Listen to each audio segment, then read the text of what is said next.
Trieste is hosting the 34th Classic Car Rally alla scoperta del territorio on May 10th, 11th, celebrating vintage cars and the region's cultural heritage. Tanta visibilità, grazie alle associazioni Amici della Topolino riusciamo a coniugare aspetti culturali, sportivi, ma anche di conoscenza delle macchine, delle autovetture storiche d'epoca.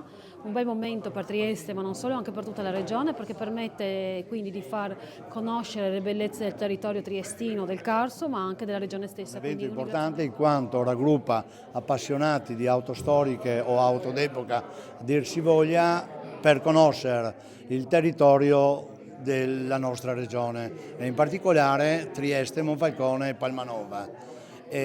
Porteremo una quarantina di macchine in giro per la città, la gente potrà ammirare il patrimonio artistico che queste macchine rappresentano e far rivedere magari ai propri bambini le macchine dei loro tempi.